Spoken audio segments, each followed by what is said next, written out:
Welcome to the Liberal Hive Mind, a channel solely focused on exposing the abundant hypocrisy of the left. Okay, so as promised in the last video I recorded, I got a little bit of a follow-up here. Actually, quite the significant follow-up, building on the bombshell report about a trans boyfriend of the Charlie Kirk assassin, Tyler Robinson. Well, the updates are moving fast, and the picture at this point is again becoming undeniable. I know you're seeing leftists all over social media try to scrub this report or claim that it's unverified or incorrect, but the reality is we are building the motive and building very strong connections. Just as we had family members confirming some information about Tyler Robinson and his political views, well, we're now getting the exact same thing about his trans furry boyfriend, the individual known as Lance Twiggs. We're starting to build a very clear picture here. Let me show you guys exactly what's going on. We got some stuff to get into, so let's roll the tape. All right, friends, so we now have confirmation of what we suspected. Tyler Robinson's partner, identified as Lance Twiggs, was in fact living with him at the time of the shooting. That is now confirmed. Again, like I mentioned in the previous video, the left is trying to deny this report, but now confirmed by one of Lance Twiggs' family members. The two were in fact living together. They were apparently renting one of the townhomes as seen on screen for $1,800 a month, and so anybody suggesting that Tyler Robinson was living with his family full-time, well, is simply a liar. And it gets even worse. Take a look at this headline from the Gateway Pundit. Quote, relative spills on Lance Twiggs' relationship with Charlie Kirk assassin. Quote, full of evil and hatred, feared he might hurt someone, raged against Christians and conservatives. So a relative who chose to remain anonymous spoke with a small outlet named Wisconsin Right Now, and they admitted that they were afraid that Twiggs himself, not Tyler, would actually hurt someone. And this was based on things that he would say to his own family. They confirmed that he was not mentally well, he had been transitioning for about 4 years, and that yes, Tyler Robinson was Twiggs' boyfriend. The family member said that they distanced themselves from Twiggs' constant hostility towards, quote, conservative ideals and Christian values. They cut ties completely, calling him unhealthy, angry, and especially at Christians and conservatives. So again, it seems to line up perfectly with exactly what we've been suspecting, and what all the information and evidence is now indicating, that Tyler Robinson was romantically involved with a trans activist who was openly anti-Christian,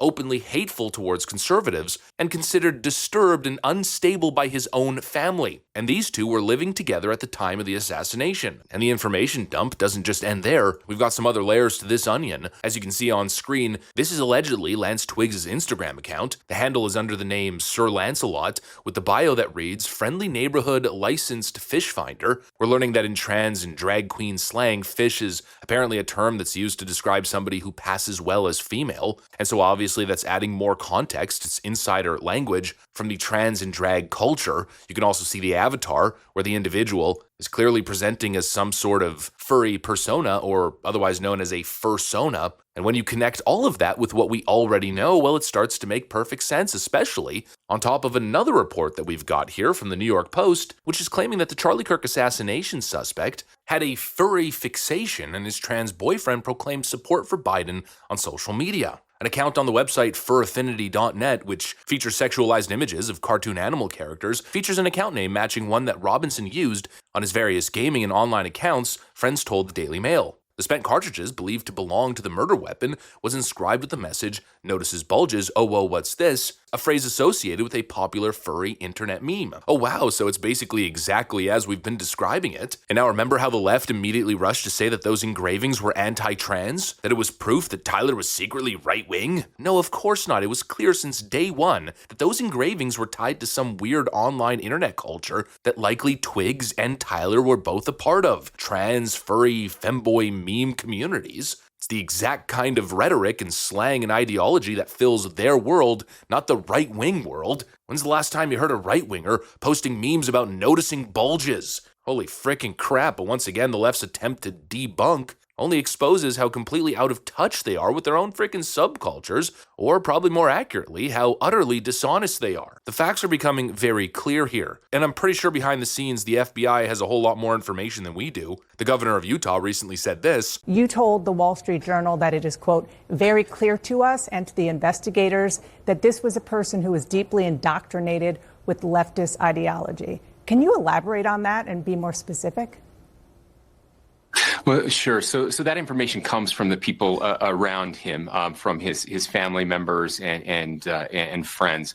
That's how we got that information. I mean, for the governor to say that, you know that he's not speaking lightly. He's probably seen the briefings, he's seen the receipts. which means that Robinson's online history, it must be overflowing with exactly what you might assume it will be. Leftist propaganda, extreme rhetoric, anti-Christian and anti-conservative radicalism. I mean, where we are today is we've got this individual, Tyler Robinson, who's an ex-Mormon who recently left the church. He's got online accounts on these furry websites, most likely went down a pipeline of trans porn and other things. He then eventually meets a trans furry, they move in together, they become a couple. As the years go by, he becomes more and more radicalized by left-wing rhetoric. All the people around him seem to be identifying him as a leftist, who was in fact becoming more radical in his viewpoints. Then he shoots Charlie Kirk with the bullet casings having anti-fascist messaging on them and trans rhetoric / memes. I mean, that's the picture here, and the craziest part is that the left is looking at that and then says, oh, looks like a MAGA conservative, looks like a groyper. These people are out of their damn minds.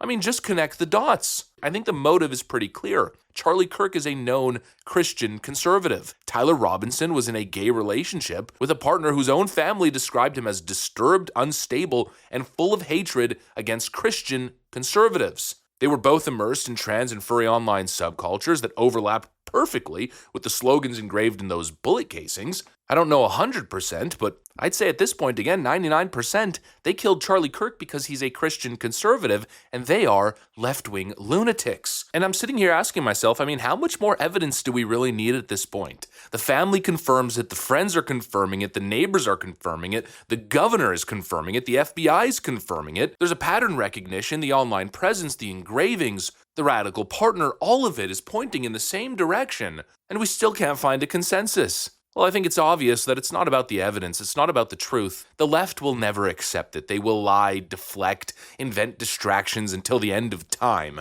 Anything but clearly identify the issue, the monster that they've created. We are getting front row seats. We are looking straight through the window, looking right at the radicalism and utter dishonesty of the modern left. They will never look inward. They will never take accountability. No matter how much evidence is presented, they will continue to spew misinformation. Just as they do with President Trump, they still state that he called white nationalists very fine people. They're still pushing the very fine people hoax. They still make the claim that Kyle Rittenhouse was a white supremacist mass shooter who shot 3 black people and was part of a right-wing militia. This is the modern left, folks. It's all about violence and control. This is why we can't let them win, because when left-wingers take over, you get the Soviet Union. They don't believe in free speech. They don't believe in the truth. They believe in control. Do as we say, or else you will face violence. They want to enforce speech and use propaganda as a tool to have their way. You gotta understand what we're fighting here, folks. It's an incomprehensible level of evil. People need to wake up because we cannot succumb to this. We cannot submit,